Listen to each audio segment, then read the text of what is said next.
Hi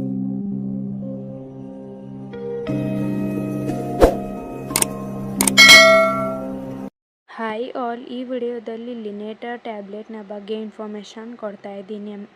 ಈ ಟ್ಯಾಬ್ಲೆಟ್ನ ಏಕೆ use ಮಾಡ್ತಾರಂದರೆ ಟ್ರೀಟ್ಮೆಂಟ್ ಆಫ್ ಮೇಲ್ ಇನ್ಫರ್ಟಿಲಿಟಿ ಅಂದರೆ ಪುರುಷರ ಸಂತಾನೋತ್ಪತ್ತಿ ಚಿಕಿತ್ಸೆಗೆ ಈ ಟ್ಯಾಬ್ಲೆಟ್ನ ಬಳಸುತ್ತಾರೆ. ಮತ್ತು ಈ ಟ್ಯಾಬ್ಲೆಟ್ ಸ್ಪರ್ಮ್ ಕೌಂಟ್, ಶೇಪ್, ಮಾಟಿಲಿಟಿನ ಇಂಪ್ರೂವ್ಮೆಂಟ್ ಮಾಡುತ್ತದೆ. ಅಂದರೆ ವೀರ್ಯಾಣು ಸಂಖ್ಯೆ, ಆಕಾರ, ಚಲನಶೀಲತೆಯನ್ನು ಸುಧಾರಿಸುತ್ತದೆ. ಡಾಕ್ಟರ್ಸ್ ಈ ಟ್ಯಾಬ್ಲೆಟ್ನ ಏಕೆ ಅಡ್ವೈಸ್ ಮಾಡುತ್ತಾರಂದರೆ ಪುರುಷರು ತನ್ನ ಸಂಗಾತಿಯೊಂದಿಗೆ ಗರ್ಭಧಾರಣೆಯನ್ನು ಸಾಧಿಸಲು ಸಾಧ್ಯವಾಗದೇ ಇರುವಂಥ ಸಮಯದಲ್ಲಿ ಈ ಟ್ಯಾಬ್ಲೆಟ್ನ ಅಡ್ವೈಸ್ ಮಾಡುತ್ತಾರೆ. ಮತ್ತು ಈ ಟ್ಯಾಬ್ಲೆಟ್ ಒತ್ತಡವನ್ನು ಕಡಿಮೆ ಮಾಡುತ್ತದೆ. ಆಯಾಸ, ಚಡಪಡಿಕೆಯನ್ನು ಕೂಡ ಸುಧಾರಿಸಲು ಈ ಟ್ಯಾಬ್ಲೆಟ್ ಸಹಾಯ ಮಾಡುತ್ತದೆ. ಈ ಟ್ಯಾಬ್ಲೆಟ್ ಹೇಗೆ ವರ್ಕ್ ಮಾಡುತ್ತೆ ಅಂದರೆ ಇದರಲ್ಲಿ ಕೋಎನ್ಜೈಮ್ Q10 ಮತ್ತು ಅಸ್ಟಾಕ್ಸಾಂಥಿನ್ ಎಂಬ ಮೆಡಿಸಿನ್ಸ್ ಇವೆ. ಅಸ್ಟಾಕ್ಸಾಂಥಿನ್ ಇದು ಸ್ಪರ್ಮ್ ಫಂಕ್ಷನ್ ಮತ್ತು ಮೊಟಿಲಿಟಿನ ಇಂಪ್ರೂವ್ಮೆಂಟ್ ಮಾಡುತ್ತದೆ. ಎನ್ಜೈಮ್ Q10 ಇದು ಒಂದು ಇಬ್ಯುಕ್ವಿನಾನ್ ಹಾಗೆ ಆಂಟಿಆಕ್ಸಿಡೆಂಟ್ ಮೆಡಿಸಿನ್.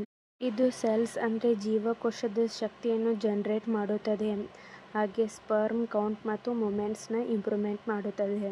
ಈ ಟ್ಯಾಬ್ಲೆಟ್ನ ಹೇಗೆ ಯೂಸ್ ಮಾಡಬೇಕಂದ್ರೆ ಡಾಕ್ಟರ್ಸ್ ನಿಮ್ಮ ವಯಸ್ಸು ಮತ್ತು ನಿಮ್ಮ ಕಂಡೀಷನ್ ನೋಡಿಕೊಂಡು ಡೋಸ್ ಆ್ಯಂಡ್ ಡ್ಯೂರೇಷನ್ನ ಅಡ್ವೈಸ್ ಮಾಡುತ್ತಾರೆ.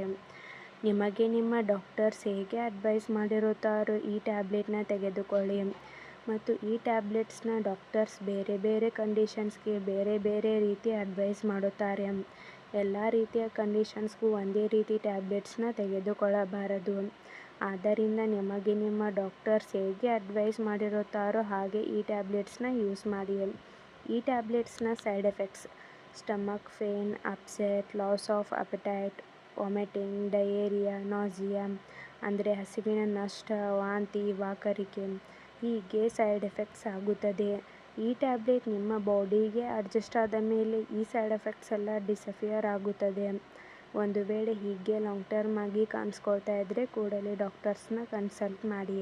ಟ್ಯಾಬ್ಲೆಟ್ಸ್ನ ಸೇಫ್ಟಿ ಅಡ್ವೈಸ್ ಇದರಲ್ಲಿರುವಂಥ ಮೆಡಿಸಿನ್ಸ್ನಿಂದ ನಿಮಗೆ ಅಲರ್ಜಿ ರಿಯಾಕ್ಷನ್ಸ್ ಆಗ್ತಾ ಇದ್ದರೆ ಈ ಟ್ಯಾಬ್ಲೆಟ್ನ ಬಳಸಬಾರದು. ಮತ್ತು ಆದಷ್ಟು ಈ ಟ್ಯಾಬ್ಲೆಟ್ನ ಅಪ್ಸೆಟ್ ಸ್ಟಮಕ್ದಿಂದ ತೆಗೆದುಕೊಳ್ಳುವುದನ್ನು ಅವಾಯ್ಡ್ ಮಾಡಿ.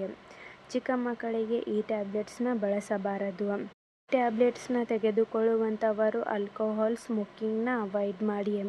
ಮತ್ತು ಈ ಟ್ಯಾಬ್ಲೆಟ್ಸ್ನ ಮಹಿಳೆಯರು ಬಳಸಬಾರದು. ಹಾಗೆ ಡಾಕ್ಟರ್ಸ್ ಹೇಗೆ ಅಡ್ವೈಸ್ ಮಾಡಿರುತ್ತಾರೋ ಹಾಗೆ ಈ ಟ್ಯಾಬ್ಲೆಟ್ಸ್ನ ಕಂಪ್ಲೀಟ್ ಫುಲ್ ಕೋರ್ಸ್ ಮುಗಿಯುವವರೆಗೂ ತೆಗೆದುಕೊಳ್ಳಿ. ಮಧ್ಯದಲ್ಲಿ ಸ್ಕಿಪ್ ಮಾಡಿ ಈ ಟ್ಯಾಬ್ಲೆಟ್ಸ್ನ ತೆಗೆದುಕೊಳ್ಳಬಾರದು. ಹಾಗೆ ಈ ಟ್ಯಾಬ್ಲೆಟ್ಸ್ನ kidney, liver, heart related problems ಇದ್ದವರು, asthma, diabetic patients, high blood pressure ಇರುವಂಥವರಿಗೆ ಡಾಕ್ಟರ್ಸ್ ಅಡ್ವೈಸ್ ಮಾಡಿದರೆ ಮಾತ್ರ ಯೂಸ್ ಮಾಡಿ. ಈ ಟ್ಯಾಬ್ಲೆಟ್ನ ಡಾಕ್ಟರ್ಸ್ ಅಡ್ವೈಸ್ ಮಾಡದೇನೆ ನೀವೇ ಸೆಲ್ಫ್ ಮೆಡಿಕೇಷನ್ ಆಗಿ ಹಾಗೂ ಲಾಂಗ್ ಟರ್ಮ್ ಆಗಿ ಬಳಸಬಾರದು. ಮತ್ತು ಯಾವುದೇ ಮೆಡಿಸಿನ್ ತೆಗೆದುಕೊಳ್ಳುವ ಮೊದಲು ಡಾಕ್ಟರ್ಸ್ನ ಕನ್ಸಲ್ಟ್ ಮಾಡಿ. ಈ ವಿಡಿಯೋ ನಿಮಗೆ ಇಷ್ಟ ಆಗಿದ್ರೆ ಲೈಕ್ ಮಾಡಿ, ಕಮೆಂಟ್ ಮಾಡಿ, ಶೇರ್ ಮಾಡಿ. Thank you.